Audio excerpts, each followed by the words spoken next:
हमारे बीच में आज के अतिथि विद्वान योगाचार्य डॉक्टर श्री विश्वास मंडलिक जी जुड़ चुके हैं आज के स्टेट लेवल वर्कशॉप के लिए।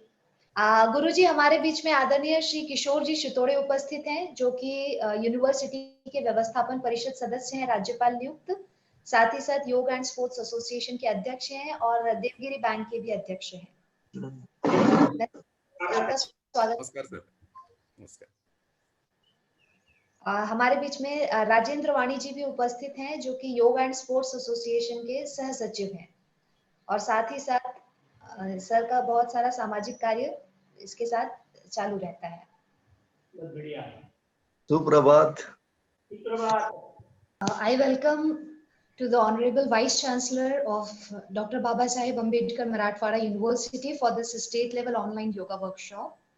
क्रीड़ा भारती देवगिरी प्रांत व योग and sports welfare association Aurangabad के संयुक्त तत्वाधान में आयोजित योग धारा राज्य स्तरीय योग कार्यशाला के लिए उपस्थित माननीय कुलगुरु महोदय professor doctor Pramod Yewale sir, Yoga and sports association के अध्यक्ष आदरणीय श्री किशोर जी शितोड़े सर, क्रीड़ा भारती के अध्यक्ष आदरणीय श्री विजय जी खाचने सर, व हमारे बीच आज के योग के अतिथि विद्वान के रूप में उपस्थित योगाचार्य डॉक्टर श्री विश्वास मंडलिक गुरु जी, योग एंड स्पोर्ट्स एसोसिएशन के विश्वस्त, क्रीड़ा भारती व विद्यापीठ के सभी सदस्य व सभी प्रतिभागियों का मैं इस राज्य स्तरीय योग कार्यशाला के लिए हार्दिक स्वागत करती हूँ। और आज के इस कार्यक्रम के प्रस्ताविक के लिए आदरणीय श्री किशोर जी शितोड़े जी, जो कि योग एंड स्पोर्ट्स एसोसिएशन के अध्यक्ष हैं, साथ ही साथ देवगिरी बैंक के अध्यक्ष हैं, डॉक्टर बाबा साहेब अंबेडकर मराठवाड़ा यूनिवर्सिटी के राज्यपाल नियुक्त व्यवस्थापन परिषद सदस्य हैं। उनसे मैं निवेदन करती हूं कि कृपया वे आज के कार्यक्रम का प्रस्ताविक आप सबके समक्ष रखें। आदरणीय श्री किशोर जी शितोड़े सर। सर्वांना शुभ सकाळ। आजच्या या कार्यशाळेसाठी उपस्थित असलेले माननीय डॉक्टर बाबासाहेब आंबेडकर विद्यापीठाचे माननीय कुलगुरू डॉक्टर प्रमोद येवले सर, आजचे व्याख्याते आणि नाशिक योग विद्या गुरुकुलचे कुलगुरू विश्वास मंडलिक सर, आपण सर्व उपस्थित सज्जन हो। सर्वच जण आपण बघतोय की आपलं सर्वांची दिनचर्या धावपळ आणि यातून निर्माण होणारा ताणतणाव आणि त्या ताणतणावाने मनावर शरीरावर होणारे सगळे परिणाम आपण सगळेजण जगत आहोत। आणि त्यामध्ये हा कोरोनाची महामारीचं संकट आपल्या सगळ्यांवर आलेलं आहे आणि एकूणच जीवन थोडंसं क्लिष्ट आणि समस्यांनी ग्रस्त असं व्हायला लागलेलं आहे। पण आपल्या भारतीय संस्कृतीने एक मोठा वारसा आपल्याला योगशास्त्राचा दिलेला आहे आणि या योगशास्त्राच्या उपयोगाने आपण आपल्या खूप सुंदर असा बदल आपण करून मानसिक शारीरिक आरोग्य आपलं छान ठेवू शकतो आणि जीवनशैलीच्या प्रवासाला निघण्यासाठी आम्ही डॉक्टर बाबासाहेब आंबेडकर मराठवाडा विद्यापीठाचं योगशास्त्र विभाग, क्रीडा भारती देवगिरी प्रांत आणि yoga sports welfare association Aurangabad या तिन्ही संघटनांनी एकत्र येऊन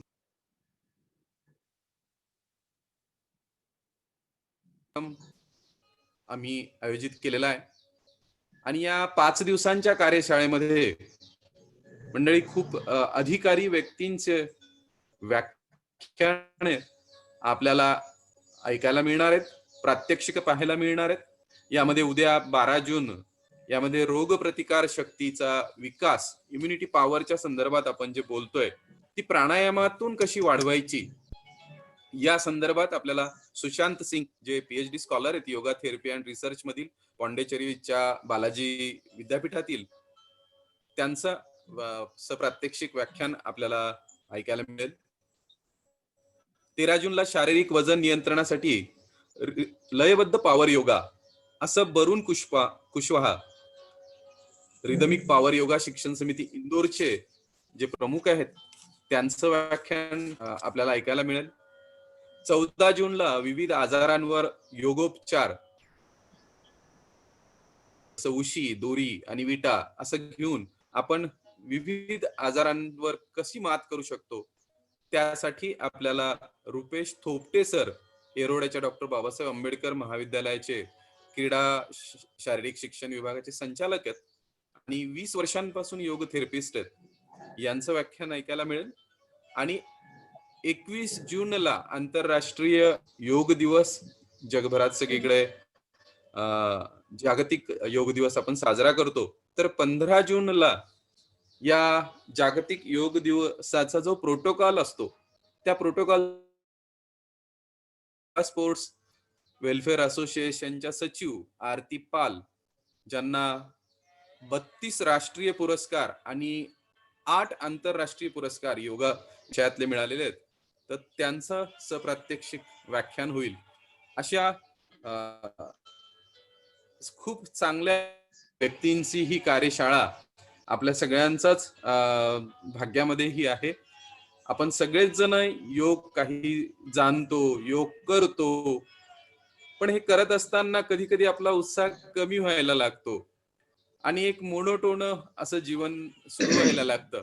पण अशा वेळेला एक थोडस अधिकारी व्यक्त, एक वेगळं ज्ञान, एक उच्च पातळीवरच ज्ञान आपल्याला मार्गदर्शनातून मिळालं तर पुन्हा आपला उत्साह द्विगुणित होतो आणि हा उत्साह वाढावा, टिकावा, यासाठी आम्ही सर्वांनी या कार्यशाळेची रचना आपल्यासाठी केलेली आहे.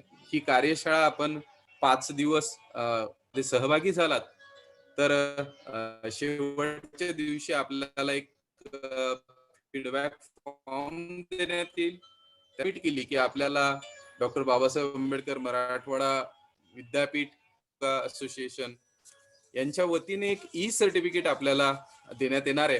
त्याच्यामुळे मला जी विनंती आपल्याला राहील की आपण सर्वांनी 5ही दिवस या कार्यशाळेला प्रतिसाद द्यावा, उपस्थित राहावं.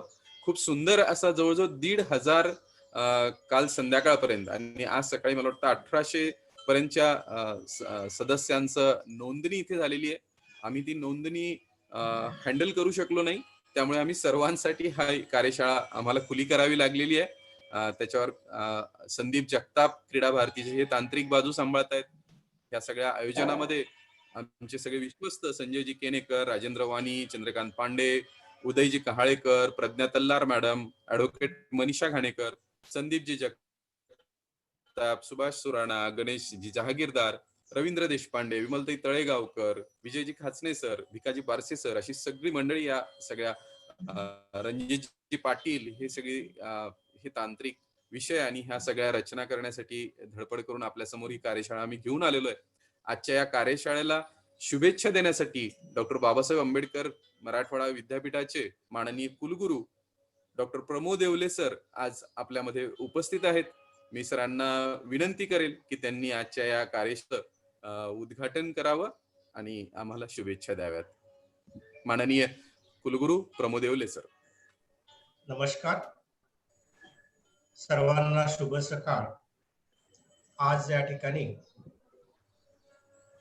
डॉक्टर बाबासाहेब आंबेडकर मराठवाडा विद्यापीठाचा योगा विभाग, योगा व स्पोर्ट्स वेलफेअर असोसिएशन औरंगाबाद व क्रीडा भारती यांच्या संयुक्त विद्यमानं एक ऑनलाईन स्टेट लेवल योगाधारा हे जे वर्कशॉप आयोजित केलेलं आहे, त्या वर्कशॉपचे आयोजक आमचे व्यवस्थापन परिषदेतील सहकारी माननीय श्री किशोरजी शितोळे. या वर्कशॉपला उपस्थित योगाचार्य आदरणीय विश्वासजी मंडलिक, इतर सर्व आयोजक आणि उपस्थित सर्व पार्टिसिपेंट आणि बंधू भगिनी, सर्वप्रथम मी सर्वांचं आजच्या या शुभ प्रभात किंवा सकाळी सर्वांचं या ठिकाणी स्वागत करतो. किशोरजींचं अभिनंदन करतो की कोविड-19च्या परिस्थितीमधून जाताना, या संकट काळात जाताना सुद्धा सर्व समाजाचा आत्मविश्वास वाढवण्यासाठी हे एक योगाधारा हे जे एक शिबिर आयोजित केलेलं आहे त्याबद्दल त्यांचं अभिनंदन. योगाच्या महत्तेबद्दल किशोरजींनी आपल्या सर्वांना सांगितलंय. आपल्यालाही सर्वांना माहिती आहे की योगशास्त्र हे हजारो वर्षापासून आपल्या देशामध्ये प्रसिद्ध आहे आणि आज त्याला एक जागतिक मान्यता सुद्धा मिळालेली आहे. 21 जूनला गेल्या काही वर्षापासून जागतिक स्तरावरती योगा दिवस साजरा केला जातो. बऱ्याचशा गोष्टी आपल्या देशाने जगाला दिल्यात, परंतु आपण त्या मेंटेन करू शकलो नाही, त्याची प्रसिद्धी होऊ शकलो नाही. त्यापैकीच योगशास्त्र, योगा, प्राणायाम, मेडिटेशन ह्या काही गोष्टी आहेत. याबाबतचं सर्व क्रेडिट गुरुवर्य रामदेव बाबांना द्यावं लागेल. ही जी योगा चळवळ त्यांनी पूर्ण जगामध्ये, देशामध्ये तर होतीच, आणि असं म्हणतात की देशामध्ये किंवा बाहेरच्या जगामध्ये जी क्रांती आणली ती मध्यमवर्गीयांनी आणली. ही योगा चळवळ सुद्धा मध्यमवर्गीयामध्ये पसरवण्याचं मोठं एक सिंहाचा वाटा गुरुवर्य रामदेव बाबा यांना आहे.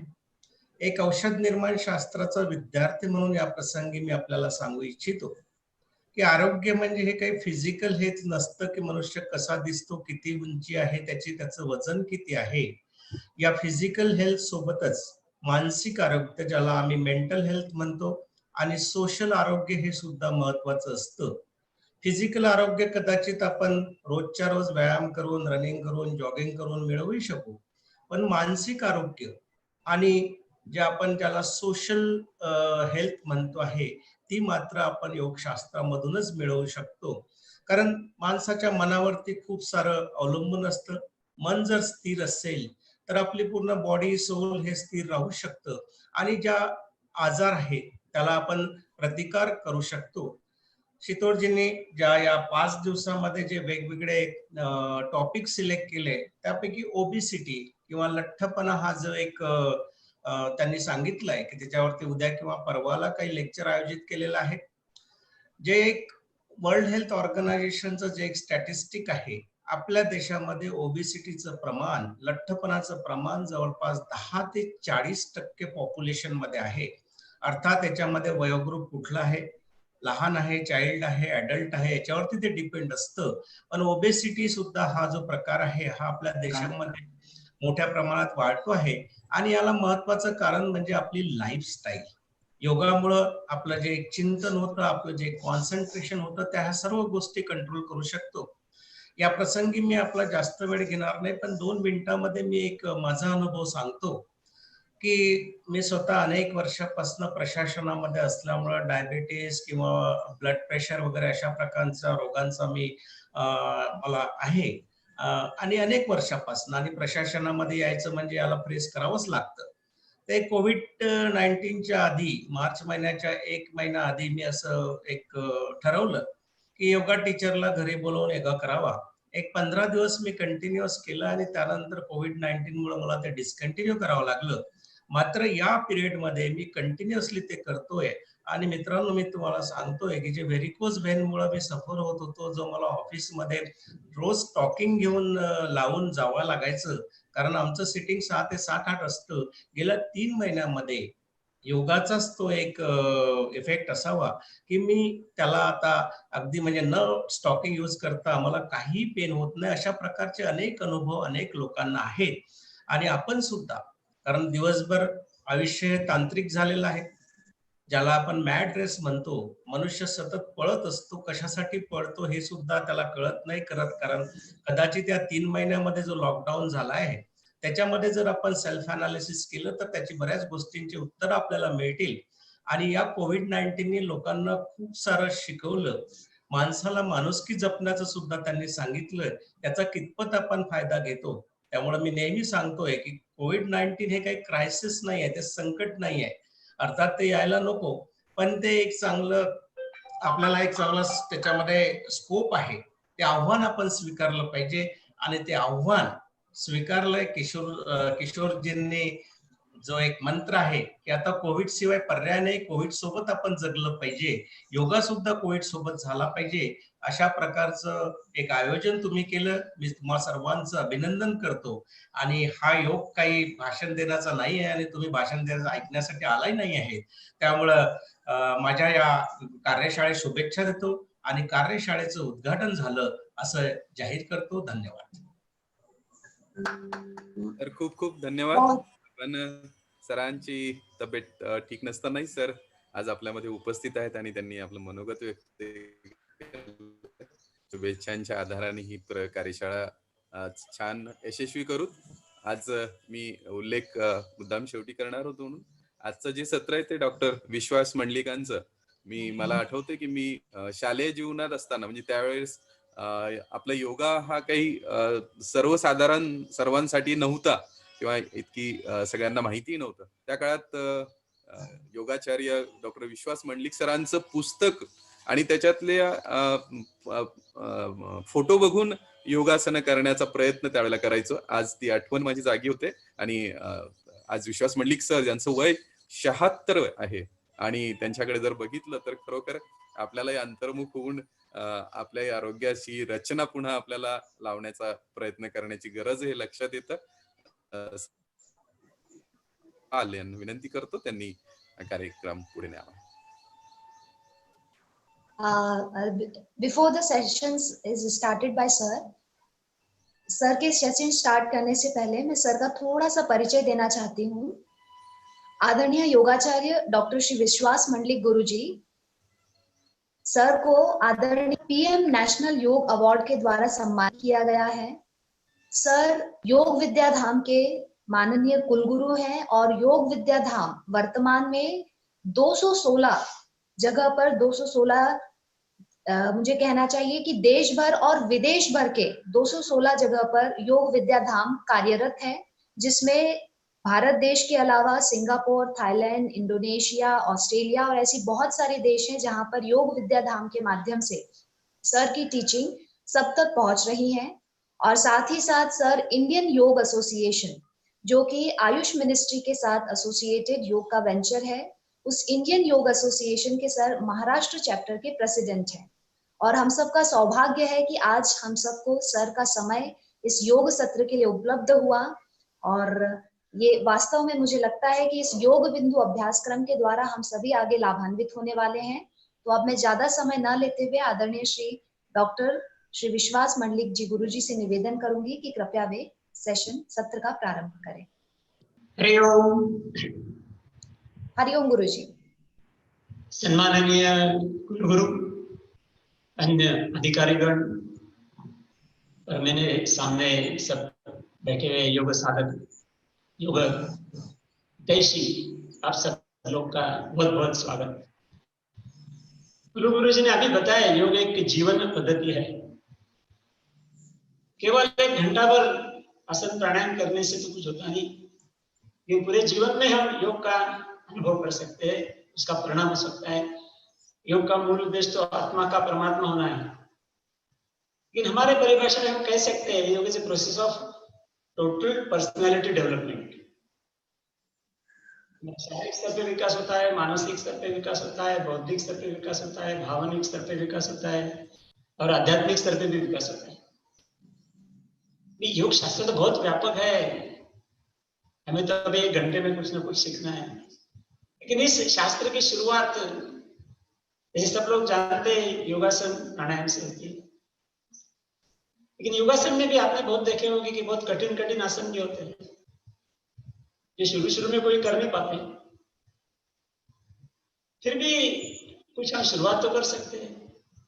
इसलिए आज हम शुरुआत करने वाले हैं योग सीखने की. जो लोग योग करते हैं उनके लिए भी ये उपयुक्त हो सकता है. तो हमारा एक अभ्यासक्रम है जिसका नाम है योग बिंदु. बिंदु ही बोला है, मतलब कि 1 घंटे का है. 1 घंटे में सीखना है, 1 घंटे में करना है. दूसरे अभ्यासक्रम कोई कुछ दिनों के होते हैं, कुछ महीने के होते हैं, कुछ साल के भी होते हैं. यानी 1 घंटे में आप सब लोग कर सकते हैं, सब लोग सीख सकते हैं. जो केवल बेड रिटर्न है वो नहीं कर सकता. तो बेड रिटर्न यहाँ कोई आया नहीं है, तो आप कर सके, आपको करना होगा. यहाँ बताया जाएगा, सामने डेमोन्स्ट्रेशन भी होगा और आपको करना है और करने से अनुभव भी करना है. 1 घंटे में आपको अनुभव हो जाएगा कुछ ना कुछ, हमारे शरीर में, हमारे मन में कुछ अच्छी लहरें पैदा हो जाएंगी जिसका आप अनुभव कर सकते हैं। तो हम अभी इसकी शुरुआत करेंगे। योगाभ्यास की शुरुआत तो प्रार्थना से होती है। तो प्रार्थना मैं कहूंगा, प्रार्थना में 3 ओंकार होंगे और गुरु ब्रह्मा का श्लोक होगा, वो मेरे पीछे आप दोहराना है। उसके बाद हम प्रत्यक्ष योगासन का अभ्यास शुरू करेंगे। तो प्रार्थना के लिए तैयार हो जाइए। सीधे बैठिए, आंखें बंद करना है। मैं कहूंगा, मेरे पीछे दोहराना है।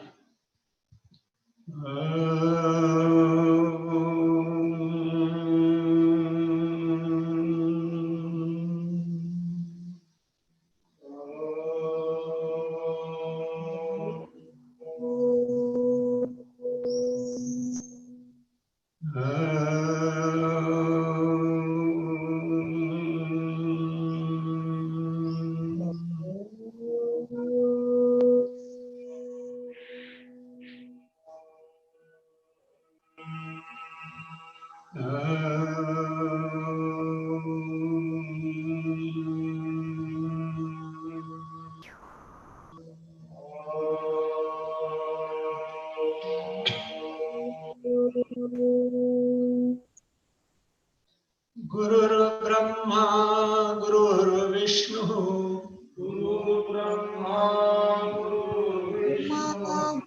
गुरुर्देवो महेश्वरः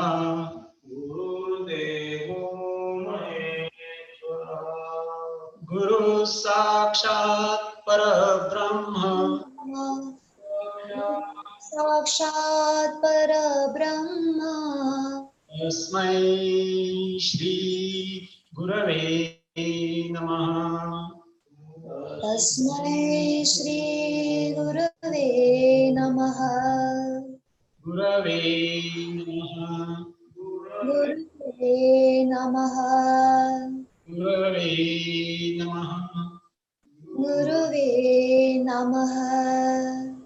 गुरवे नमः। गुरुवे नमः। धीरे से आंखें खोलिए। अभी हम प्रत्यक्ष रूप से करने वाले हैं, आसन करने वाले हैं। बहुत आसान आसन है लेकिन फिर भी परिणामकारक है। तो उसकी शुरुआत हम करेंगे शवासन।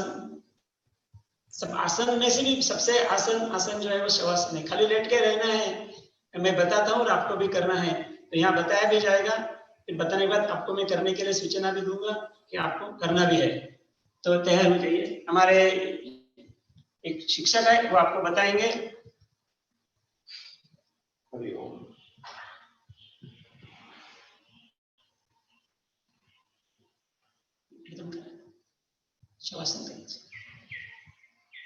शवासन करने का है तो पीठ पर लेटना है। आप सबको पता है लेट सकते हैं, और लेटने में जो अवस्था है वो महत्वपूर्ण है। पूरा शरीर तो सीधा है, लेकिन 2 पैर में थोड़ा फासला लेना है। एड़िया अंदर की ओर और उंगलियां बाहर की ओर रखना है। हाथ उल्टे करना है ऊपर की तरफ, और उंगलियां आधी खुली रखना है।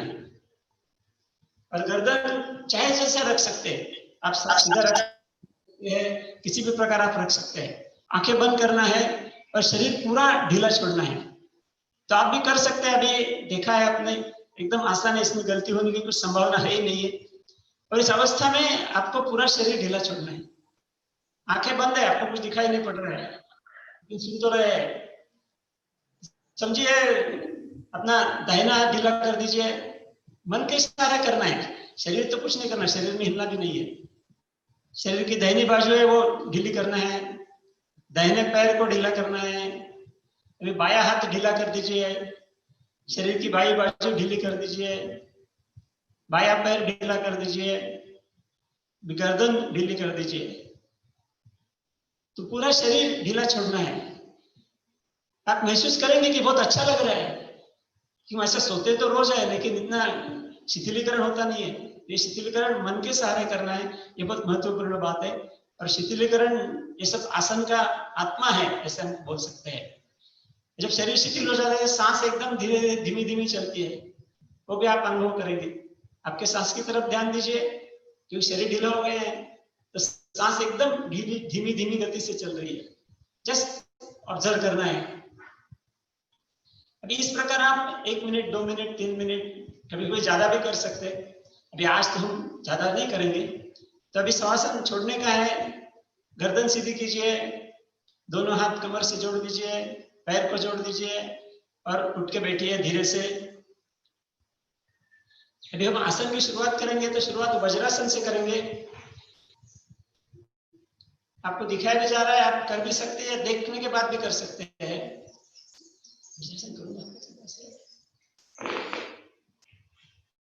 ये बैठने की अवस्था है, इसे एक एक पैर को मोड़ना है। शुरू में थोड़ा जिनको आदत नहीं उनको थोड़ी तकलीफ हो सकती है, लेकिन उसमें कुछ ज्यादा तकलीफ होने की बात नहीं। तो एक एक पैर मोड़ना है घुटने में।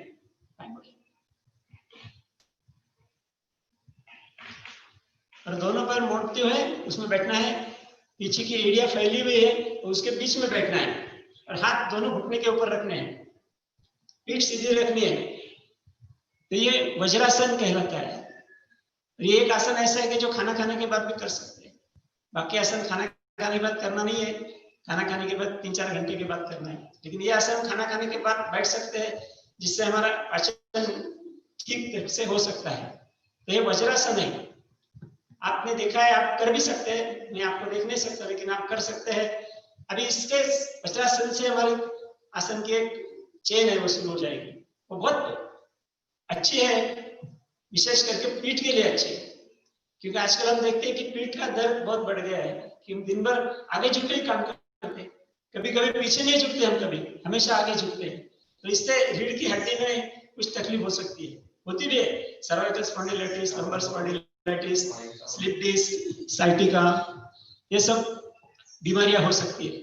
और उसके लिए जो हम आसन बताने जा रहे हैं वो बहुत परिणामकारक है, नहीं तो ऑपरेशन करना पड़ता है। लेकिन इस आसन के सहारे, और इसके साथ और भी कुछ उपचार करते हैं हम लोग, लेकिन उसके सहारे ये सब बीमारियां ठीक होती है, ऑपरेशन की जरूरत नहीं होती है। तो हम देखेंगे अभी पहला आसन है जानु हस्तासन। जो हाथ जो जानु में घुटने पे रखे वो जमीन पे रखना है, दोनों हाथ जोड़ते हुए, और कमर को अंदर दबाना है और गर्दन को पीछे झुकाना है। कमर को अंदर दबाना, ये जो महत्वपूर्ण बात है। ये बैक बेंडिंग आसन है, दिखता है फॉरवर्ड बेंडिंग, लेकिन एक्चुअली बैक बेंडिंग है कि कमर अंदर दबाई है, कंधे पीछे आए हैं और गर्दन भी पीछे आई है। जानु हस्तासन है। इसके आगे का आसन है जानु शिरासन। इसके एक साथ जुड़े हुए हम करेंगे। जानु शिरासन, हाथ को आगे लेना है, अभी घुटने जमीन को टेकने हैं और दोनों हाथ हमारे चेहरे के बाजू में रखने हैं। तो हमारे मस्तिष्क का पूरा वजन हमारे हाथ पे आता है और पीठ की हड्डी एकदम शिथिल करना है, इसके ऊपर कुछ तनाव नहीं है। तो ये जानु हस्त शिरासन, हाथ शिर हमारे हाथ के ऊपर है, इसलिए हस्त शिरासन कहा गया है। अभी इसी अवस्था में हमको बायां पैर पीछे लेना है। धीरे धीरे देखिए आप, बायां पैर पीछे लिया है और बायां घुटना जमीन पे लगा हुआ है। बाकी शरीर उसी प्रकार का है, कमर नीचे दबाई हुई है।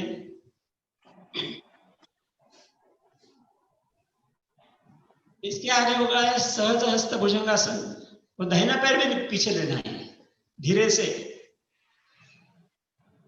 ये दोनों पैर जुड़े हुए हैं, दोनों एड़ियां भी जुड़ी हुई है और पूरी कमर नीचे दब गई है। ये भुजंगासन का एक तरीका है, इसको कहते हैं सहज हस्त भुजंगासन। भुजंगासन के अलग अलग प्रकार है। ये सहज हस्त भुजंगासन सबसे आसान है और ये आसन सबसे परिणामकारक है रीढ़ की हड्डी के लिए। क्योंकि रीढ़ की हड्डी, मैंने जो कहा कि आगे झुकते झुकते सब कॉम्प्लिकेशन हो जाता है, तो पीछे झुकने वाला सबसे आसान आसन है। इस आसन में आप 2 मिनट 3 मिनट 5 मिनट 10 मिनट भी कर सकते हैं। मैं तो सुझाव दे सकता है कि आप समय नहीं होगा तो जब सुबह उठते हैं बिस्तर में, तो आसन बिस्तर में कर दीजिए एक 5 मिनट का, तो दिन भर आपकी एकदम ठीक रहेगी, किधर दर्द नहीं होगा। इतना बहुत आसान आसन और परिणामकारक आसन है सहज हस्त भुजंगासन। इसके बाद शिथिलीकरण है, रिलैक्सेशन। शवासन ने किया है पहला, विपरीत शयन स्थिति का शवासन है, इसको बोलते हैं मकरासन। मकरासन में अभी हाथ नीचे लेने हैं, एक दूसरे के ऊपर रखने हैं और गर्दन भी उसके ऊपर रखने के, और सब शिथिलीकरण करना है, शवासन के जैसा करना है, शिथिलीकरण करना है।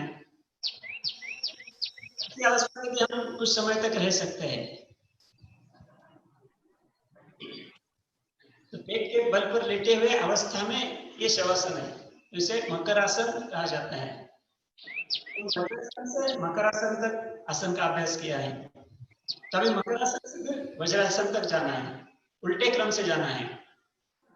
मकरासन छोड़ना है अभी, गर्दन ऊपर लीजिए, हाथ उठाइए और सहजहस्त भुजंगासन, उलट क्रम से चल रहे हैं अभी। तो मकरासन से सहजहस्त भुजंगासन हो गया। अभी सहज भुजंगासन में से दाहिना पैर आगे लेना है, एक पाद सहजहस्त भुजंगासन, क्योंकि एक पैर पीछे एक पैर आगे, तो इसलिए एक पाद सहजहस्त भुजंगासन। अभी दूसरा पैर भी आगे लेना है, हस्तशिरासन, जो पहले हमने देखा वो है कि दोनों हाथ के तलवे के ऊपर हमारी गर्दन रखी है, पूरे मस्तिष्क रखा है। इसके बाद का है धनुहस्तासन, अभी हाथ नीचे है और पीठ सीधी करनी धीरे धीरे, और हाथ जमीन पे सटे हुए हैं, कमर नीचे दबी हुई है और गर्दन पीछे आई हुई है। अगेन फिर वज्रासन, इस अवस्था से हमने शुरू किया है, इस अवस्था में आए हैं। तो एक चेन है आसन की, और ये पीठ के लिए बहुत बहुत बढ़िया है। हम एक बार फिर करेंगे, क्योंकि अभी हमने देखा है, कुछ लोगों ने किया भी होगा, तो और भी एक बार करेंगे, तो जिससे हमें पता चलेगा और अच्छी तरह से आप कर पाएंगे। तो फिर हम ये बताने जा रहा हूँ, ये वज्रासन है। वज्रासन में दोनों घुटने मुड़े हुए हैं, एड़ियां फैली हुई है, इसके पीछे बैठे हुए हैं, पीठ भी सीधी है, गर्दन भी सीधी है, हाथ घुटने पे रखे हुए हैं। ये वज्रासन की स्थिति है। अभी स्थिति में से दोनों हाथ आगे जाने हैं और जमीन पे रखने हैं। जानु हस्तासन, मतलब जानु मीन्स घुटने, घुटने के पास हाथ आ गए, इसलिए जानु हस्तासन कहा गया है। कमर नीचे दबी हुई है, ये बहुत महत्वपूर्ण है, कंधे पीछे है, गर्दन भी पीछे है। और इस अवस्था में थोड़ा रुकना है। जब हम रुकते हैं तो सांस चलती रहना है, सांस बंद करके रखना नहीं, ध्यान में रखिए। हर एक आसन में हमको थोड़ा समय रुकना होगा, तो तब सांस धीमी चलने देना है, उसके ऊपर कुछ भी नियंत्रण नहीं है, उसको बंद भी करना नहीं है, नियंत्रण भी करना नहीं है। आपसे आप चलते हैं उतना चलने दीजिए। आपका शरीर जितना ढीला रहेगा, क्योंकि शवासन में हम शरीर को ढीला किया है, लेकिन हर आसन में हम ढीला कर सकते हैं, वो भी एक महत्वपूर्ण है। इसीलिए कोई भी आसन एक्सरसाइज नहीं है, एक्सरसाइज में एक्सर्शन है और आसन में रिलैक्सेशन है। इसलिए हर आसन में शिथिलीकरण करने की आवश्यकता है। आगे का आसन हम करेंगे हस्तशिरासन, हाथ आगे लेने हैं, घुटने जमीन पे रखने हैं, हथेली के ऊपर हमारा सिर रखना है, हस्तशिरासन। फिर वही बात है, आसन में थोड़ा समय रुकना है, तो कमर को नीचे दबाना है, गर्दन तो ऊपर उठी हुई है और पूरा शरीर शिथिल है। शरीर का शिथिलीकरण बहुत महत्वपूर्ण है हर एक आसन में, चाहे वो सर्वांगासन हो, शीर्षासन हो या कौन सा भी आसन हो। तो शरीर शिथिल हो जाएगा तो सांस भी धीमी गति से चलती है। तो आसन पूरा होने के बाद सांस धीमी गति से चलते रहना है, सांस को रोकना भी नहीं है, नियंत्रित भी नहीं करना चाहिए। अभी आगे का आसन है एक पाद सहजहस्त भुजंगासन। बायां पैर पीछे, थोड़ा कमर ऊपर उठानी पड़ती है, तो आपके सुविधा से आप कर सकते हैं। तो बायां पैर पीछे सीधा हो गया है, घुटना जमीन पे लगा हुआ है, और फिर कमर को नीचे दबाना है, गर्दन तो ऊपर उठी हुई है। वही बात है, शरीर को शिथिल करना है, सांस धीमी गति से चालू रखना है, उसको कोई नियंत्रण करना नहीं है। एक पाद सहजहस्त भुजंगासन। आगे का है द्विपाद सहजहस्त भुजंगासन, दूसरे पैर भी पीछे लेना है, लेते हैं तो आपकी सुविधा से लेना है, इसके लिए कुछ विशिष्ट पद्धत नहीं है, जो आपको अच्छा लगे आरामदायक लगे उससे करना है। तभी ये हो गया आदर्श आसन, हो गया सहजहस्त भुजंगासन। तो दोनों पैर एक दूसरे से सटे हुए हैं, कमर पूरी नीचे दबी हुई है और हमारा सर दोनों हथेलियों के ऊपर है और पूरा शरीर शिथिल है। इस शरीर का शिथिलीकरण बहुत महत्वपूर्ण है, इसलिए मैं बार बार बताने जा रहा हूँ। जब शरीर शिथिल हो जाएगा तो सांस धीमी गति से चलेगी। यदि आपकी सांस जलद गति से चलती है, इसका मतलब शरीर शिथिल नहीं हुआ है। प्रयास तो करना होगा। तो हो सकता है धीरे धीरे हो सकता है, पहले दिन शायद नहीं हो सकता, लेकिन धीरे धीरे ये हो सकता है। तो ये होगा सहजहस्त भुजंगासन। अभी इसमें और भी करना है मकर आसन। हाथ बाजू लेना है, जमीन पे क्रॉस करके रखना है, उसके ऊपर सिर रख देना है, पैर फैलाने हैं शवासन के जैसे। तो ये शवासन है, विपरीत शयन स्थिति। तो पूरा शरीर और भी ढीला है। आसन में भी हम ढीला करते हैं, लेकिन आसन में कुछ ना कुछ स्नायु में तनाव हो सकता है थोड़ा थोड़ा। इसी आसन में तो किधर भी तनाव नहीं है, शवासन के जैसे। ये भी बीच बीच में मकर आसन कर सकते हैं हम लोग, शवासन भी कर सकते हैं, मकरासन भी कर सकते हैं। अब ये जो सीक्वेंस है उसमें मकरासन आसान है, इसीलिए मकरासन किया है। ये सीक्वेंस पूरा हो गया, अभी उल्टे क्रम से हम फिर वज्रासन में जाएंगे। आप जब करेंगे तो ज्यादा समय तक भी मकरासन कर सकते हैं, शवासन कर सकते हैं, लेकिन इधर हमें समय की पाबंदी की वजह से थोड़ा जलद गति से चलना है। फिर मकरासन से छोड़ना है। अभी दोनों पैर को एक दूसरे से जोड़ लीजिए, गर्दन ऊपर उठाइए और सहजहस्त भुजंगासन की स्थिति लीजिए। शिथिलीकरण ये तो इमीडिएट होना चाहिए और धीरे धीरे ये आदत हो जाती है, हमें देखना भी नहीं पड़ता, हमारा शरीर शिथिल होता जाता है। जब आसन करते हैं तभी भी शरीर शिथिल रहता है और इसका परिणाम है कि दिन भर हमारा शरीर शिथिल रहता है।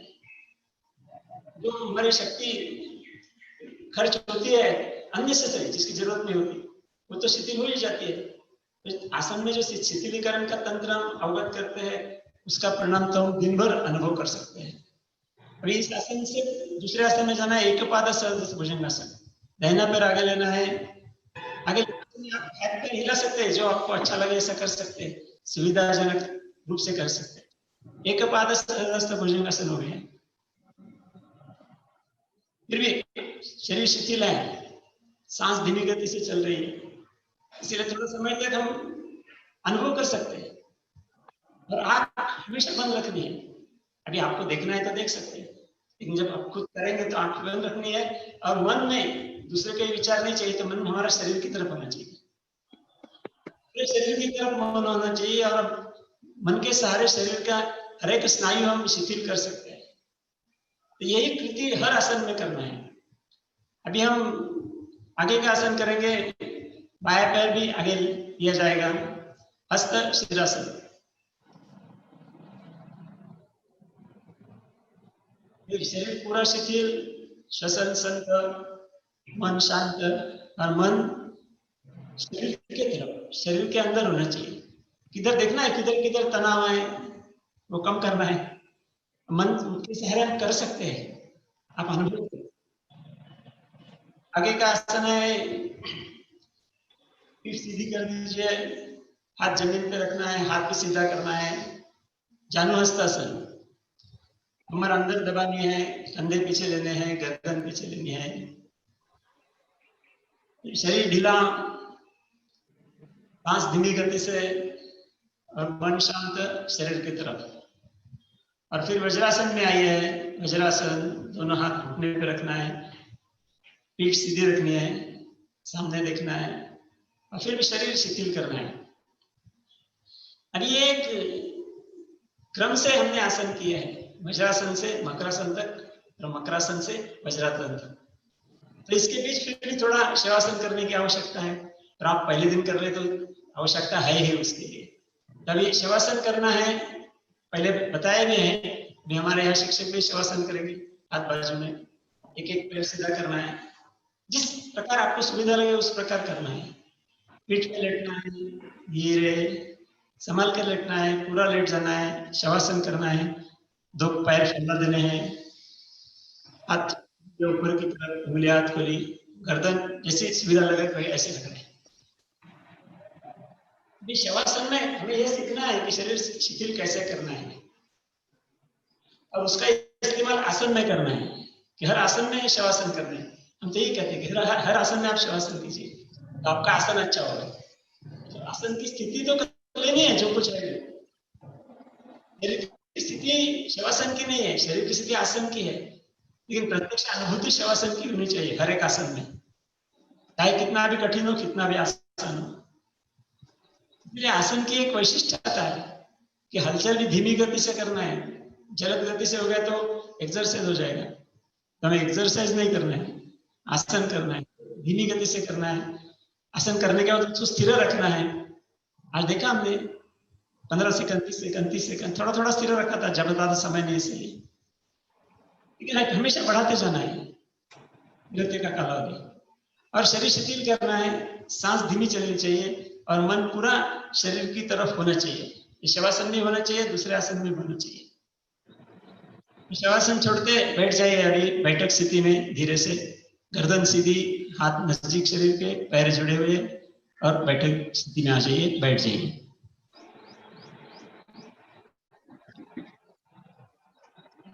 हमने आसन में बहुत महत्वपूर्ण सीक्वेंस देखा है। अभी हम और कुछ आसन भी करने वाले हैं, आप भी करिए जैसे ही किया वैसा ही।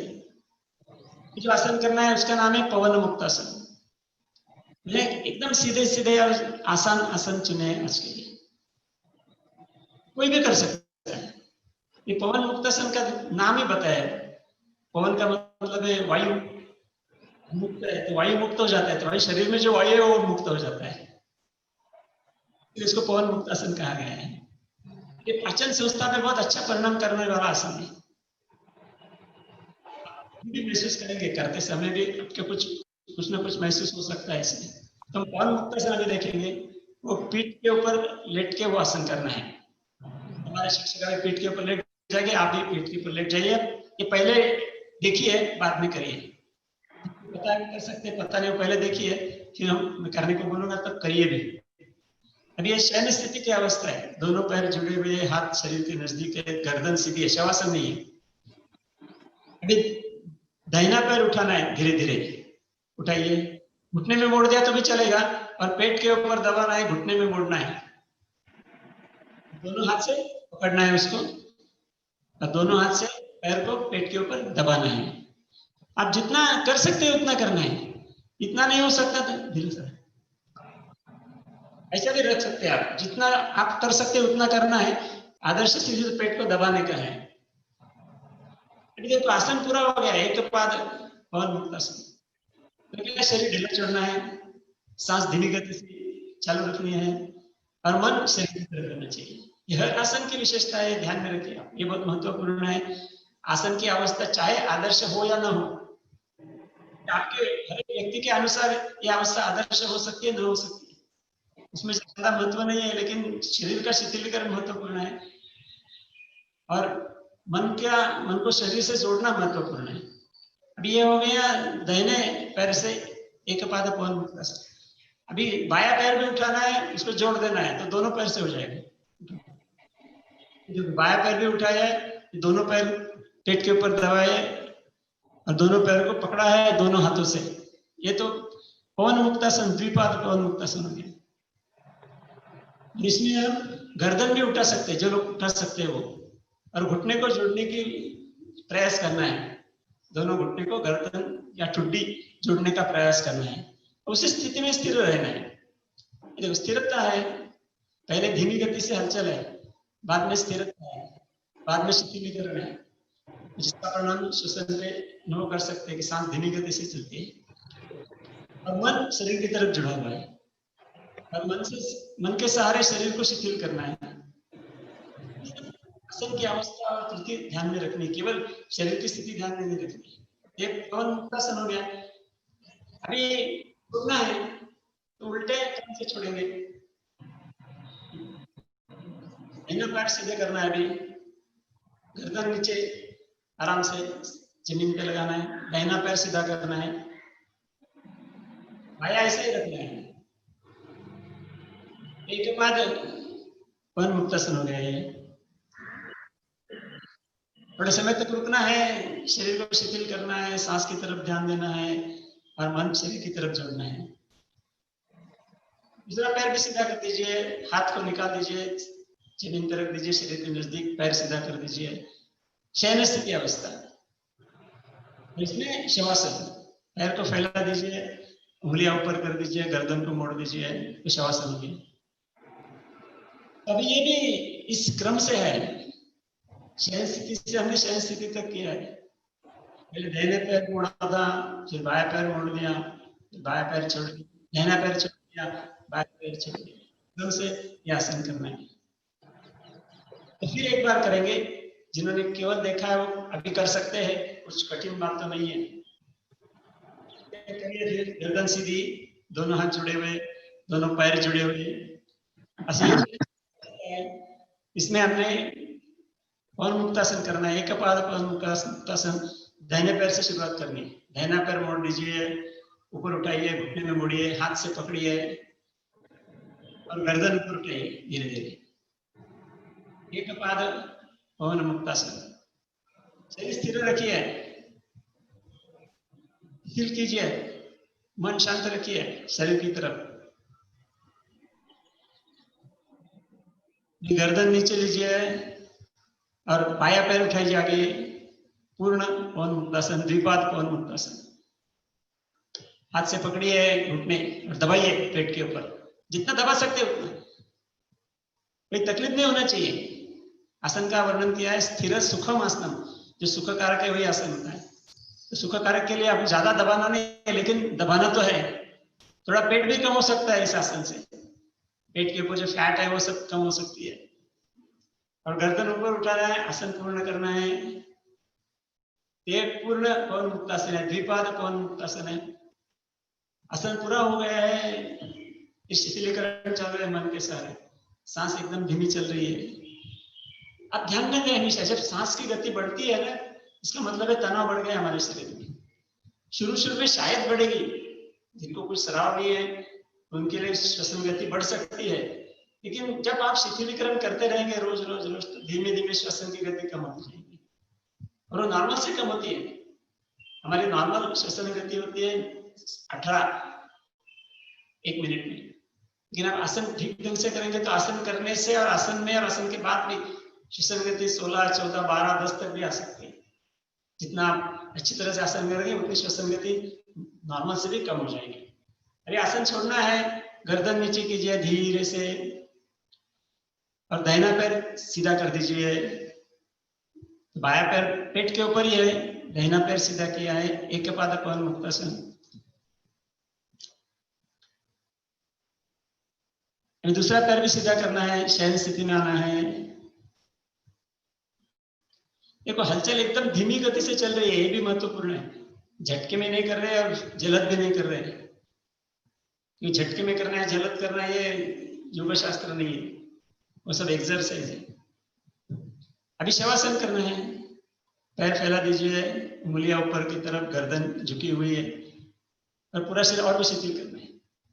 शुरू में शवासन की आवश्यकता होती है, क्योंकि हम इतने अच्छी तरह से शिथिलीकरण नहीं कर पाते आसन में, तो थोड़ा तनाव रहता ही है, तो शिथिलीकरण करना ही पड़ता है, शवासन करना पड़ता है। लेकिन जब आप इसमें अभ्यास करेंगे बहुत, यदि आप हर आसन में शवासन करेंगे तो आपको अलग शवासन करने की आवश्यकता ही नहीं होगी।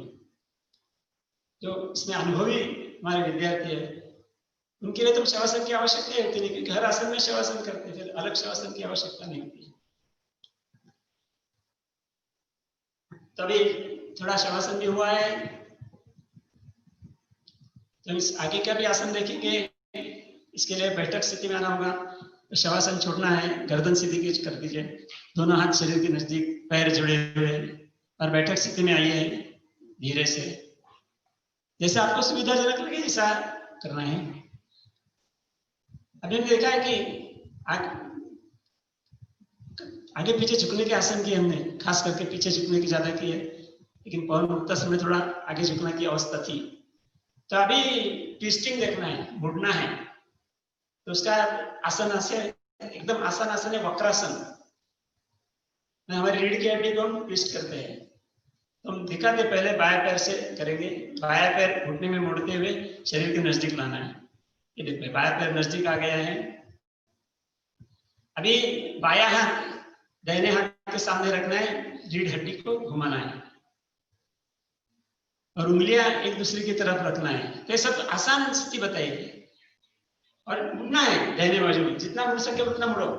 तो पूरा ये जो हमारा रीढ़ की हड्डी है उसको ट्विस्ट है, बहुत अच्छा लगता है। और मुड़ने के बाद आसन पूरा हुआ है। अभी आसन पूरा हुआ है तो आपको शरीर शिथिल करना है, श्वसन धीमी गति से चलना है, इसलिए आंख बंद करके मन शरीर के ऊपर स्थिर रखना है और ज्यादा से ज्यादा ट्विस्ट लेना है, जितना आप मुड़ सके उतना मुड़ना है। जो आपको सुविधाजनक लगे, सुखकारक लगे उतना करना है, लेकिन थोड़ा तनाव तो देना चाहिए, तो उससे अभ्यास हम ठीक तरह से हो सकता है। तो कुछ समय तक रुकना है। अभी आसन छोड़ना है तो गर्दन सीधी करना है, सीधी गर्दन कीजिए, बायां हाथ उसकी जगह पे लीजिए, अब बायां पैर भी सीधा कर दीजिए। अभी यही आसन दाहिने पैर से करना है, क्योंकि कोई भी आसन बाएं साइड से करते दाहिने साइड से भी करना पड़ता है, तो बैलेंसिंग हो जाता है। तभी दाहिना पैर घुटने में मोड़ शरीर के नजदीक लाना है, धीरे से लाइए, शरीर के नजदीक रखिए जितना हो सके उतना। अभी दाहिना हाथ बाएं हाथ के सामने रखना है, तो उल्टी दिशा में मोड़ना है। देखो दोनों हाथ एक दूसरे के सामने, उंगलियां एक दूसरे से मिलती हुई, और पूरा शरीर को मोड़ने का है, लेकिन रीढ़ की हड्डी सीधी रखनी है और फिर मोड़ देना है उसको। गर्दन को भी मोड़ना है, गर्दन में भी इधर रीढ़ की हड्डियां होती है, तो गर्दन में भी मोड़ना है। तो पूरा स्पाइनल कॉर्ड, स्पाइनल कॉलम वो ट्विस्ट हो जाता है इसमें। आसन पूरा होने के बाद थोड़ा समय तक रुकना है, शरीर को शिथिल करना है, मन को शरीर से के साथ जोड़ना है और देखना है सांस धीमी हो गई या नहीं। आप महसूस करेंगे आसन में सांस धीमी धीमी चलती है। ये आसन को छोड़ना है, गर्दन सीधी करनी है, धीरे से गर्दन सीधी कीजिए, दाहिना हाथ जगह पे लाना है धीरे से, इधर भी जलद नहीं है देखो, और पैर को सीधा करना है। फिर एक बार शवासन करेंगे, पीठ पे लेटना है,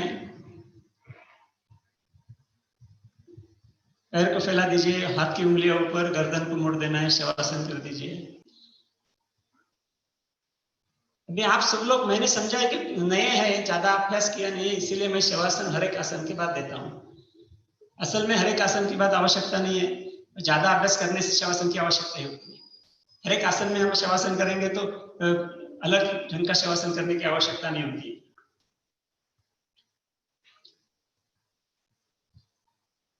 तो इस प्रकार कुछ आसान आसन हमने यहाँ बताया है आपको।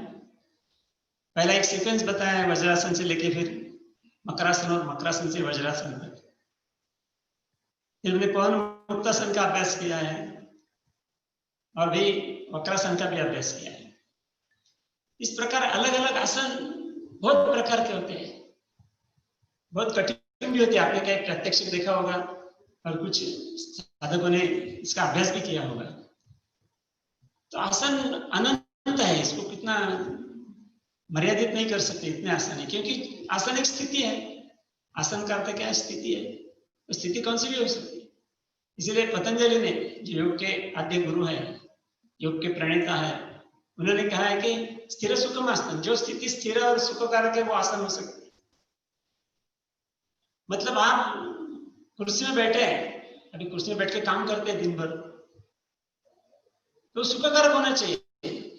तो उसके लिए क्या करना है? कुर्सी में बैठते हुए भी शिथिलीकरण करना है। प्रयत्न, पतंजलि ने कहा है प्रयत्न शिथिल अनंत समापति। शिथिलीकरण को बैठते हुए भी शिथिलीकरण करते हैं। आप खड़े हैं तो भी शिथिलीकरण करो। आप किसी क्यू में खड़े हैं तो खड़ा रहना पड़ता है 15-20 मिनट या घंटा होने के लिए, तो वहां भी शिथिलीकरण करो। ये आसन में जो शिथिलीकरण का तंत्र है वो सीखने के बाद पूरे दिन में हम हमारा शरीर शिथिल रख सकते हैं। हम प्रवास करते हैं बस में से, 5 घंटे, 6 घंटे, 7 घंटे, 10 घंटे बैठे रहते हैं तो थक जाते हैं। नहीं तो कभी थकने की क्या आवश्यकता है, बैठे हुए तो शिथिलीकरण करो, ज्यादा विश्राम हो जाएगा। तो आपको कहना होगा मैंने बस में तो विश्राम किया, अभी तो एकदम फ्रेश हुआ हूं, ये संभव है, ये हमने बहुत अनुभव किया है। इसलिए आप चलते हैं तो भी शिथिलीकरण करो। ये क्या होता है, हम चलते हैं, तुम्हारे पैर के स्नायु तो काम करते हैं, लेकिन हाथ के स्नायु को काम करने की आवश्यकता नहीं, लेकिन वो भी तनाव में होते हैं। इसीलिए शिथिलीकरण हमें हमेशा करना है। आप सोचते हैं कि सोते हैं तो शिथिलीकरण होता है, ऐसा नहीं है। सोने के समय भी शिथिलीकरण करो तो नींद अच्छी आएगी और ज्यादा अच्छा अनुभव आएगा। इसलिए ये आसन सीखना है तो शिथिलीकरण सीखना है, ये सब महत्वपूर्ण बात है। बैठक स्थिति में बैठ जाइए, शवासन छोड़ दीजिए, गर्दन सीधी, हाथ जुड़े हुए, उंगलियां ऊपर की तरफ और पैर जुड़े हुए। ठीक है, बैठक स्थिति में आ जाइए, बैठिए।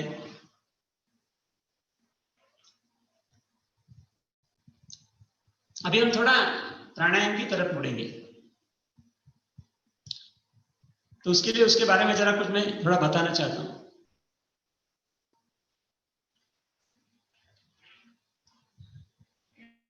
जैसा आसन एक योग का अंग है, उसी प्रकार पतंजलि ने प्राणायाम कहा है। प्राणायाम शब्द में प्राण शब्द है, अब प्राण तो बहुत महत्वपूर्ण है, प्राण है इसलिए हम जिंदा है। इसलिए बहुत सारे लोग प्राणायाम की तरफ मुड़ते भी नहीं, लेकिन आजकल थोड़ा प्रचार हो रहा है प्राणायाम का भी। तो प्राणायाम हमारे श्वसन से जुड़ा हुआ है। प्राणायाम की प्रक्रिया जो है, प्रक्रिया का मतलब है श्वसन को नियंत्रित करना। मैं पूरे प्राणायाम में तो प्रवचन करने वाला नहीं हूं, लेकिन प्राणायाम का मूलभूत अंग जो है, बेसिक कंसेप्ट जो है, बेसिक प्रक्रिया जो है, वो है दीर्घ श्वसन। उसके बारे में मैं थोड़ा बताने वाला हूं। दीर्घ श्वसन शब्द ऐसा है कि हमारी जो सांस चलती है वो दीर्घ करनी है। आपने अभी देखा होगा कि धीमी होती है, आसन में सांस धीमी धीमी होती जाती है, लेकिन हमें इधर दीर्घ करनी है, इसके ऊपर नियंत्रण करना है। मतलब ज्यादा हवा लेनी है। हम सांस लेते मतलब क्या, ज्यादा हवा लेते हैं, बाहर में जो हवा होती है वो हवा हम फेफड़ों में भरते हैं, वो हवा में ऑक्सीजन होता है, तो फेफड़े में ऑक्सीजन एब्सॉर्ब किया जाता है, और जो शरीर में निकला हुआ वायु है कार्बन डाइऑक्साइड, वो उधर रिलीज होता है। तो हम कार्बन डाइऑक्साइड सांस छोड़ते समय शरीर के बाहर छोड़ते हैं तो शरीर शुद्ध होता है। मतलब शरीर की शुद्धि के लिए हमें जो प्राणवायु की जरूरत है, ऑक्सीजन की, वो हम श्वसन के माध्यम से हवा से लेते हैं। इसलिए सांस लेते हैं ऑक्सीजन मिलता है, सांस छोड़ते हैं ऑक्सीजन तो एब्सॉर्ब करते हैं, कार्बन डाइऑक्साइड छोड़ देते हैं। इस प्रकार की प्रक्रिया पूरे 24 घंटे या पूरे जिंदगी भर चलती है। हमारा जन्म होता है तो हम सांस लेते हैं, और सांस बंद होती है तो मृत्यु है। मतलब इतनी महत्वपूर्ण प्रक्रिया है श्वसन की, तो उसके बारे में जरा सोचना होगा। आपने भी कोई सोचा नहीं होगा, क्योंकि वो क्या ऑटोमेटिक चलती रहती है, हमें कुछ विचार करने की जरूरत नहीं होती। हमें ऐसा सोचना ही नहीं होता कि अभी सांस लेना है, अभी सांस छोड़ना है, वो तो ऑटोमेटिक चलती रहती है, जिंदगी भर चलती है। लेकिन इसका थोड़ा सा हिसाब करने की आवश्यकता है कि हम कितनी सांस लेते हैं, कितना ऑक्सीजन मिलता है, क्यों ऑक्सीजन तो बहुत जरूरी है हमारे लिए। ऑक्सीजन नहीं मिला तो हम जिंदा नहीं रह सकते। 4 मिनट हमारी सांस बंद हो गई तो मृत्यु है। थोड़ी देर तक हमारा समय हो सकता है, लेकिन सांस बंद हो गई तो मृत्यु है। इसलिए सांस लेना बहुत महत्वपूर्ण है, ऑक्सीजन बहुत महत्वपूर्ण है। ऑक्सीजन के सहारे हमारे शरीर की हर एक कोशिका जिंदा भी रहती है और काम भी करती है। ऑक्सीजन कम हो गया तो काम ठीक नहीं होगा, और ज्यादा कम हो गया तो मृत्यु है। इतना महत्वपूर्ण ऑक्सीजन है, तो इसलिए हमें सोचना होगा कि कितनी हवा लेते हैं, कितना ऑक्सीजन मिलता है। मैं ज्यादा डिटेल्स नहीं बताने वाला, लेकिन एक बात ध्यान में रखने की, हम जो सांस लेते हैं और छोड़ते हैं तो कितनी हवा लेते हैं, तो उसका मेजरमेंट है वो 600 सीसी, 600 सीसी, मतलब थोड़ा आधा लीटर से थोड़ा ज्यादा। इतनी हवा हम हर सांस में लेते हैं, हर सांस में छोड़ते भी हैं। लेकिन हमारे फेफड़ों की क्षमता कितनी है? हमारे फेफड़ों की क्षमता आप सुनेंगे तो आप बहुत आश्चर्य होगा। फेफड़ों की क्षमता आपकी भी है, हर व्यक्ति की है, 6000 सीसी है। देखो क्षमता भगवान ने दी है 6000 सीसी और हम इस्तेमाल करते 600 सीसी का। मतलब इसका कि हम हमारे जब दैनंदिन रूप में श्वसन करते हैं तो 10% capacity of the lungs is utilise, केवल 10% का इस्तेमाल करते हैं, बाकी 90% फेफड़ों की क्षमता हम इस्तेमाल करते ही नहीं है पूरी जिंदगी भर।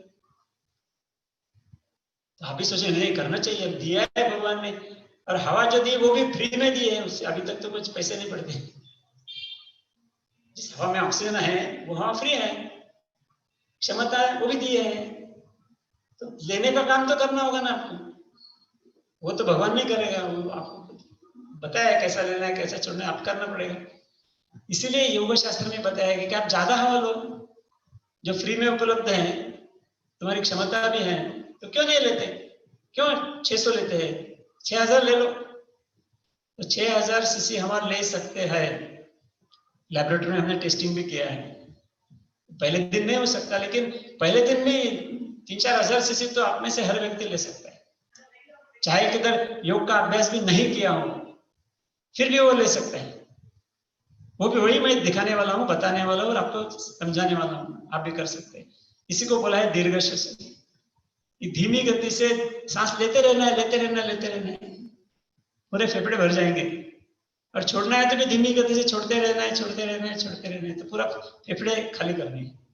ये दीर्घ श्वसन है, इतना आसान है, कोई भी व्यक्ति कर सकता है, इसमें कोई तकलीफ भी नहीं है, कोई कठिनाई भी नहीं है। 6000 सीसी तक पहुंचने में समय लगेगा, लेकिन 3-4 हजार सीसी तो आप में से हर व्यक्ति कर सकता है, कई बीमार व्यक्ति भी कर सकता है। इसलिए दीर्घ श्वसन बहुत परिणामकारक भी है और आसान भी है।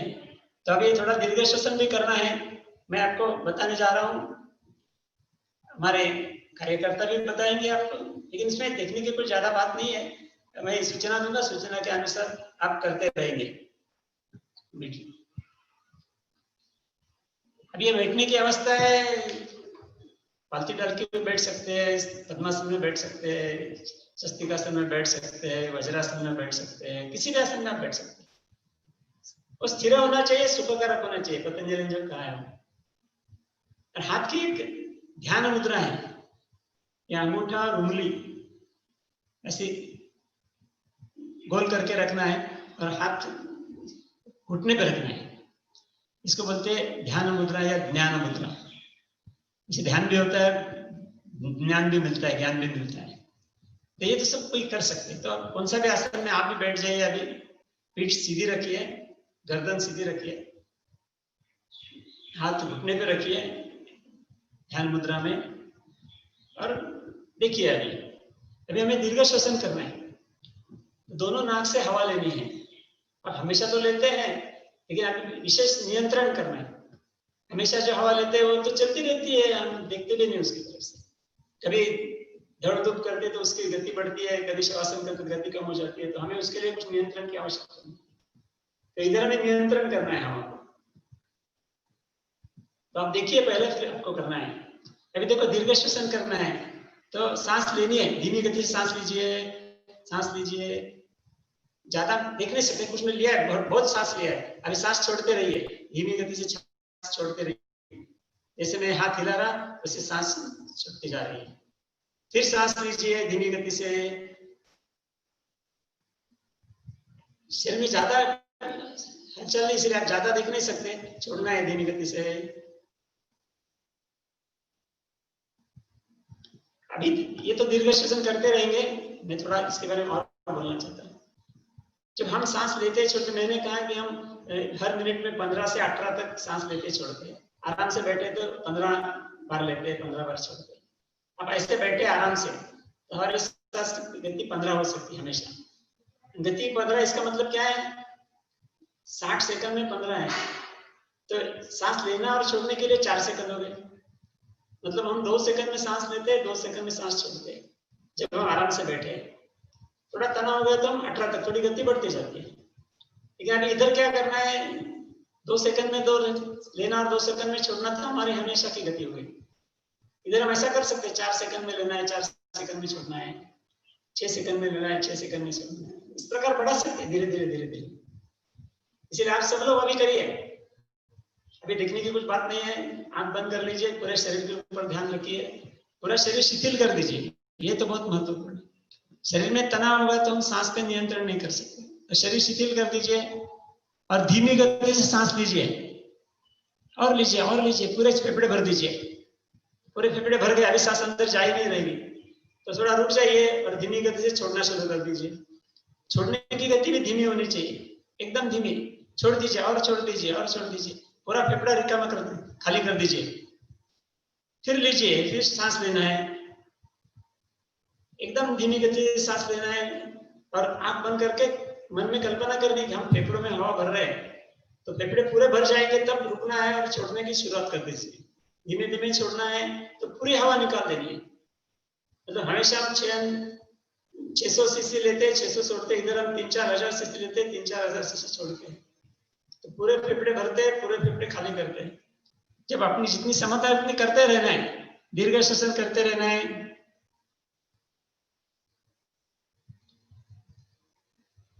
ठीक है, अभी दीर्घ श्वसन रोक दीजिए क्योंकि अभी इतना समय नहीं हमारे लिए, आपको मालूम हो गया, आप घर में ज्यादा भी कर सकते हैं। दीर्घ श्वसन 5 मिनट, 10 मिनट, 15 मिनट, 20 मिनट भी आप कर सकते हैं, जितना आपका समय हो आप करना है। अभी इसमें प्राणायाम का एक तरीका मैं सिखाने वाला हूँ, इसे कहते हैं भ्रामरी कहते हैं, एकदम आसान प्राणायाम है। पहले बताऊंगा, आपको ये बताएंगे कैसे करना है और फिर आपको करना है। तो भ्रामरी में क्या करना है, दोनों नथुनों से हवा लेनी है, सांस लेनी है, धीमी गति से लेना है, एकदम धीमी, फेफड़े पूरे भरने हैं और अभी सांस छोड़ते समय एक विशिष्ट रूप से आवाज करनी है। जो भ्रमर होता है ना, भ्रमर की जैसे आवाज होती है, इसलिए भ्रामरी कहा गया है। तो आपको पहले बताया जाएगा, मैं एक सूचना देता हूँ, आप सुनो पहले। चलो, धीमी गति से सांस लेना है, पूरे फेफड़े भर दीजिए सांस लेते हुए और भ्रामरी की आवाज में सांस छोड़िए।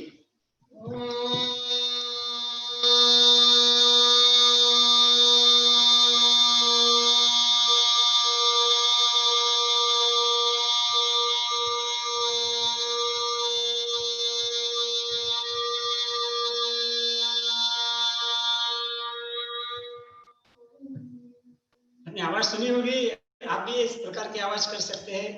इतना समय तक शायद नहीं करेंगे पहले बार, कि इनका बहुत अभ्यास है, इसलिए बहुत समय तक सांस छोड़िए, 15 सेकंड, 20 सेकंड, 30 सेकंड तक हो सकता है, लेकिन शुरू में 5-6 सेकंड किया तो भी चलेगा।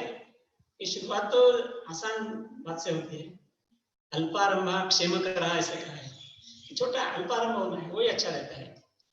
तो आप सब लोग को करना है। अभी आंख बंद कर दीजिए, शरीर पूरा ढीला छोड़ दीजिए, सांस की तरफ ध्यान दीजिए और धीमी गति से सांस लेना शुरू कर दीजिए। सांस लीजिए और लीजिए और लीजिए, पूरा फेफड़े भर दीजिए और अभी भ्रामरी की आवाज में छोड़ दीजिए, शुरू कर दीजिए छोड़ना।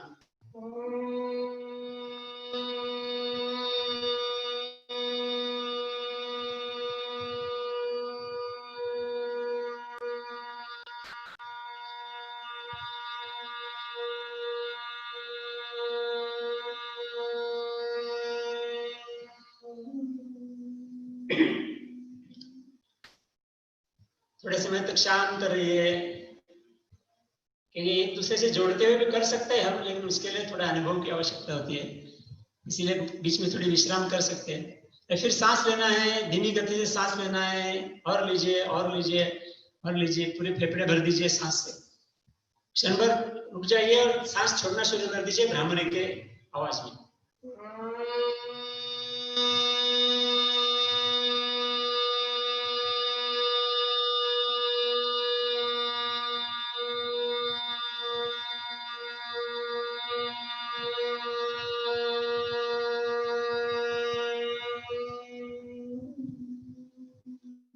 थोड़ा विश्राम कीजिए।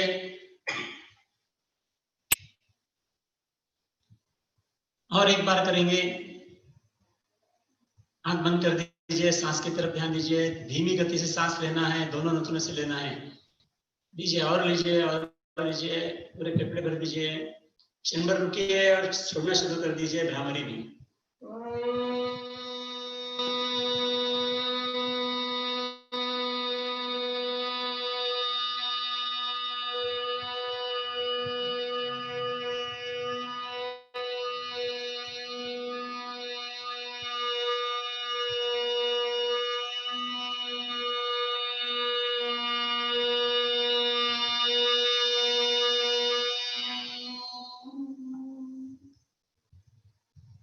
विश्राम कीजिए।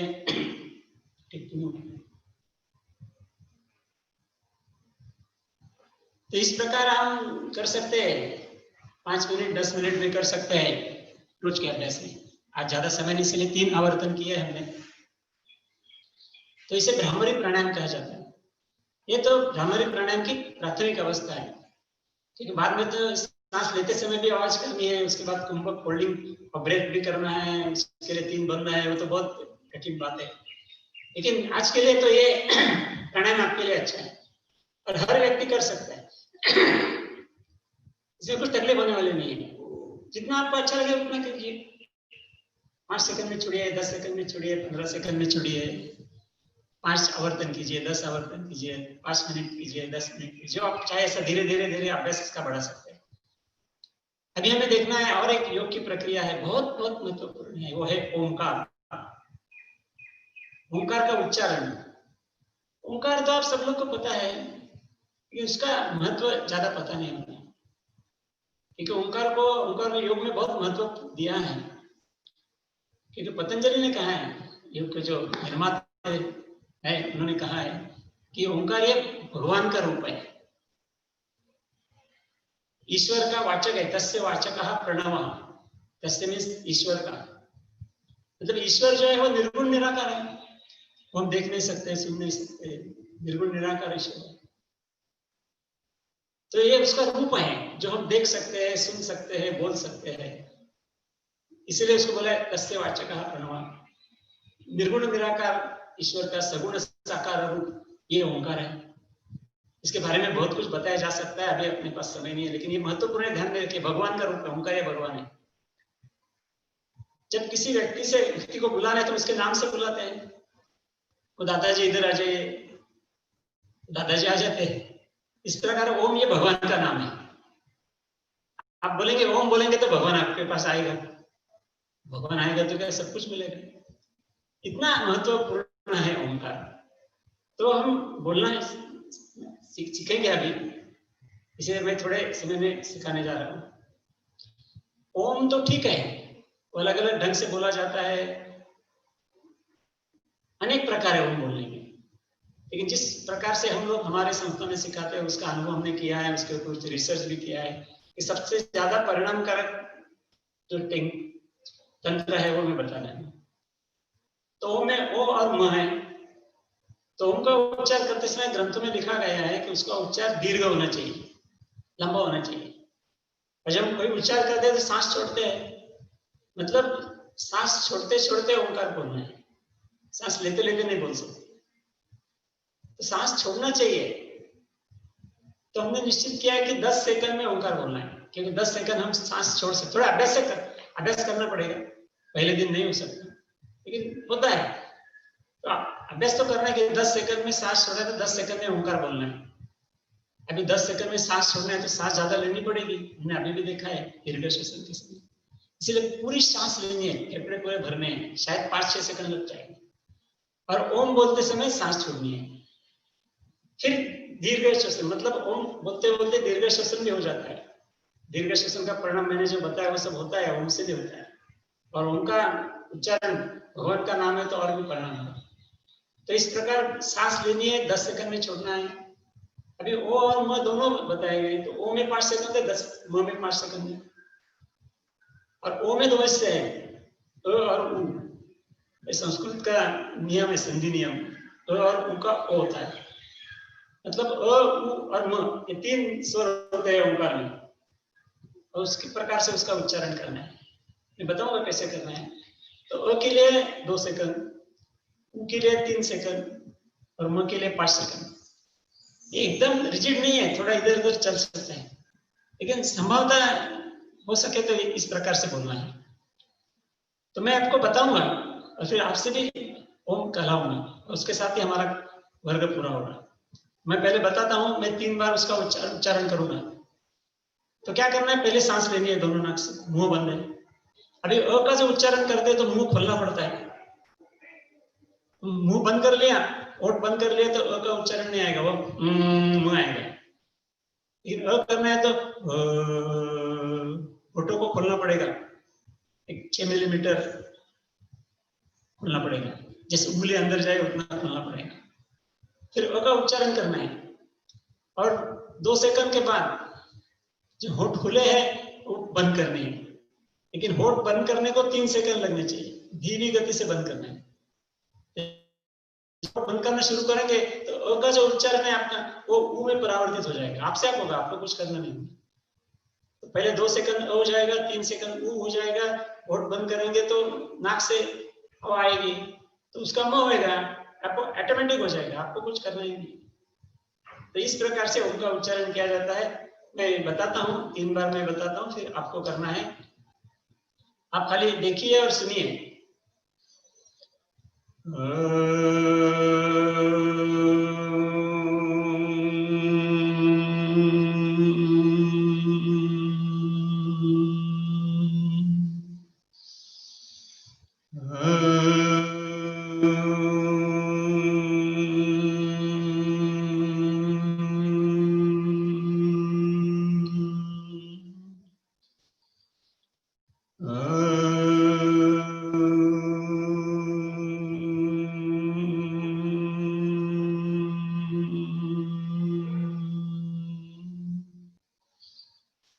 आपके देखा होगा एकदम आसान है, कुछ तनाव की आवश्यकता नहीं है, जितना धीमी गति से और दीर्घ हो सके उतना करना है। समय पाबंदी मैंने बताई है, उसके जो ध्यान रखना है, लेकिन थोड़ा इधर उधर हो सका तो कुछ तकलीफ होने वाली नहीं, कुछ गलती होने वाली नहीं। इस ओंकार के जो वाइब्रेशन होते हैं, कंपन होते हैं, वो हमारे पूरे शरीर के अंदर भी कार्य करते हैं। हमारे मस्तिष्क में कार्य होता है, हृदय पे होता है, सब शरीर के सब अवयव पे उसका परिणाम होता है। एक आरोग्य ठीक होने के लिए ओंकार बहुत परिणामकारक है, शरीर के लिए परिणामकारक है, मन के लिए परिणामकारक है, मन की शांति होती है, इसलिए आप अनुभव करेंगे। और आत्मा की भी उन्नति होती है, क्योंकि भगवान का नाम है, मतलब शारीरिक, मानसिक और आत्मिक विकास ओम के उच्चारण से होता है। मैं अभी कहूंगा, मेरे पीछे पीछे आपको दोहराना है। तैयार हो जाइए, कौन से भी आसन में बैठ जाइए, आराम से हाथ की ध्यान मुद्रा जैसे बताई गई है वो ध्यान मुद्रा रखिए, आंख बंद कर लीजिए, अभी देखने की आवश्यकता नहीं है। मैं ओम कहूंगा, मेरे पीछे पीछे आपको दोहराना है। और जब मैं ओम कहूंगा तो आप सांस को रोकते हुए नहीं रखना है, सांस धीमी गति से चालू रहनी चाहिए, क्योंकि मैं 10 सेकंड में बोलूंगा, तो सांस चालू रखिए, सांस रोक के नहीं रखना है। जब मेरा ओम पूरा हो जाएगा तो आपका ओम शुरू करना है, क्योंकि मैं सूचना दे नहीं सकता कुछ अभी, क्योंकि मैं ओम बोलते रहने हैं। तो पहले मैं बोलूंगा, मेरे पीछे दोहराना है।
ओम शांति शांति शांति। ओम शांति शांति शांति।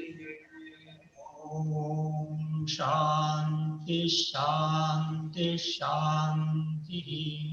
ओम शांति शांति शांति। ओम शांति शांति शांति। ओम शांति शांति। धीरे से आंखें खोलिए। इस ओंकार के साथ हम हमारा वर्ग पूरा करते हैं। सभी लोगों को धन्यवाद धन्यवाद धन्यवाद। हरिओम। हरिओम। हरिओम गुरुजी, बहुत बहुत धन्यवाद। इस 1 घंटे के छोटे से समय में, काफी कम समय में आपने गागर में सागर भरने का कार्य किया है। योग बिंदु के माध्यम से, योग बिंदु एक ऐसा अभ्यासक्रम जो गुरुजी ने हमारे सामने रखा है, जो हर साधारण व्यक्ति, जिसने पहले कभी योगाभ्यास किया है, नहीं किया है, कोई भी व्यक्ति इस अभ्यासक्रम को कर सकता है और इन आसनों के माध्यम से, प्राणायाम के माध्यम से लाभान्वित हो सकता है। गुरुजी का जो आज का सेशन है, जो लोग आगे भी सुनना चाहें तो उस सेशन के लिए आप योग एंड स्पोर्ट्स एसोसिएशन का फेसबुक पेज है, वहां जाकर के आप गुरुजी का आज का सेशन शाम को भी सुन सकते हैं और आगे भविष्य में भी कभी सुनना चाहें तो सुन सकते हैं। साथ ही साथ योग एंड स्पोर्ट्स एसोसिएशन का यूट्यूब चैनल है, जिस पर जाकर के आप गुरुजी का ये लाइव जो प्रोग्राम था आज का, उसको बाद में भी देख सकते हैं। और साथ ही साथ कल के प्रोग्राम की जानकारी, कल का जो सेशन होने वाला है उससे संबंधित जानकारी, उससे संबंधित लिंक भी योग एंड स्पोर्ट्स एसोसिएशन के फेसबुक पेज पर शेयर की जाने वाली है। आदरणीय गुरुजी का समय हमें उपलब्ध हो सका, इसके लिए मैं मेरे व्यक्तिगत इनविटेशन पर, व्यक्तिगत आमंत्रण पर गुरुजी ने मुझे आज्ञा दी और सहमति दी इस प्रोग्राम का के लिए प्रतिभागी होने के लिए।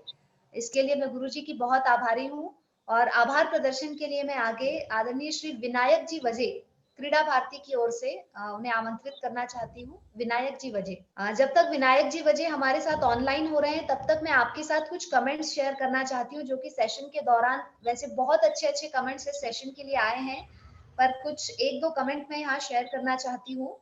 एक कमेंट हमें आया है कि आदरणीय मंडलिक सरांचे लेक्चर ऐकायची इच्छा होती, ती इच्छा आज पूर्ण झाली। आदरणीय गुरुजी को बहुत सारे लोग सुनना चाहते हैं, क्योंकि सर योग के कार्य को न केवल राष्ट्रीय स्तर पर बल्कि विश्व के स्तर पर लेकर गए हैं और योग को बहुत सरल बनाया है सबके लिए। ये एक जटिल विषय नहीं रह गया, सबके लिए सरल रूप में इसको प्रस्तुत करने का प्रयास किया है। हमारे पास साथ ही साथ एक और कमेंट आया है, thank you Gurudev, Guruji, Mandlik ji and all the members of क्रीड़ा Bharti for this live workshop। ऐसे बहुत सारे कमेंट गुरुजी आपके लिए, इस लेक्चर के लिए और इस सेशन के लिए आ रहे हैं, लेकिन हमारे पास समय की मर्यादा है, समय की लिमिट है, तो समय ज्यादा न लेते हुए मैं आदरणीय राजेंद्र जी वाणी से रिक्वेस्ट करूंगी अभी कि कृपया वे आभार प्रदर्शन करें। राजेंद्र जी।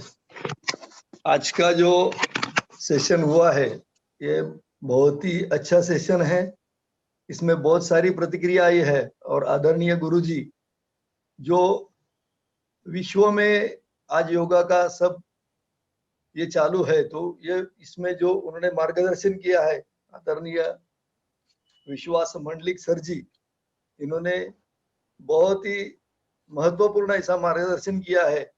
उनका मैं Yoga and sports association Marathwada Vidyapeeth, doctor Baba Saheb Ambedkar Marathwada Vidyapeeth और क्रीडा भारती की ओर से बहुत बहुत आभार व्यक्त करता हूं।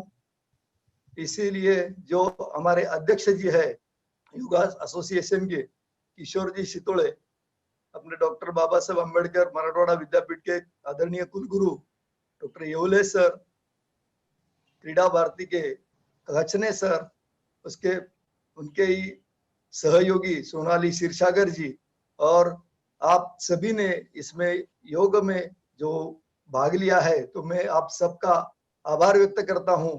हमारे शॉर्ट नोटिस पे बहुत सारे 1500 करीब लोगों ने आज के इसमें हिस्सा लिया है।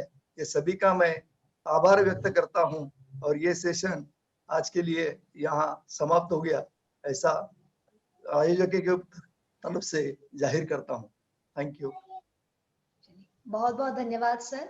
मैं एक बार फिर से अपनी ओर से, योगा एंड स्पोर्ट्स एसोसिएशन की ओर से, क्रीडा भारती देवगिरी प्रांत की ओर से और डॉक्टर बाबा साहेब अम्बेडकर मराठवाड़ा यूनिवर्सिटी की ओर से सारे पार्टिसिपेंट्स का और आदरणीय गुरुजी का, हमारे टेक्निकल मेंबर जगताप सर का और सारे सदस्यों का मैं एक बार फिर से आभार प्रदर्शन करती हूँ। आप सभी हमारे साथ इस 1.5 घंटे के लिए जुड़े रहे, अपना प्रतिसाद दिया, पूरे एक्टिवली इसमें इन्वॉल्व रहे, इसके लिए आप सभी को बहुत बहुत धन्यवाद।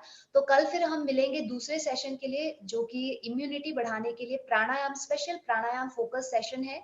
और इस सेशन की लिंक आप सभी को मैसेज भी की जाएगी। साथ ही साथ आप योगा एंड स्पोर्ट्स एसोसिएशन के फेसबुक पेज पर जाकर के भी इसकी लिंक प्राप्त कर सकते हैं। और गुरुजी से संबंधित अगर आपको कोई भी कम्युनिकेशन या गुरुजी से संबंधित, गुरुजी के कार्यों से संबंधित, योग विद्या धाम से संबंधित कोई भी जानकारी अगर आप चाहते हो तो आप मुझे पर्सनली कॉल कर सकते हैं। योग विद्या धाम के माध्यम से बहुत सारे कोर्सेज रन किए जाते हैं नेशनल स्तर पर। इसके अलावा ग्रेजुएशन अभ्यासक्रम, डिप्लोमा अभ्यासक्रम, योग शिक्षक, योग पंडित और भी बहुत सारे अभ्यासक्रम आयोजित किए जाते हैं। तो उसकी जानकारी के लिए आप मुझे कॉल कर सकते हैं, मैं आपसे योग विद्या धाम की पूरी जानकारी शेयर कर दूंगी। चलिए एक बार फिर से सभी को बहुत बहुत धन्यवाद। Thank you very much. Once again, thank you very much, Guruji, Mandlik Guruji, for giving your precious time and sharing valuable, thoughtful information with us. Thank you very much. धन्यवाद गुरुजी, धन्यवाद। हरिओम हरिओम।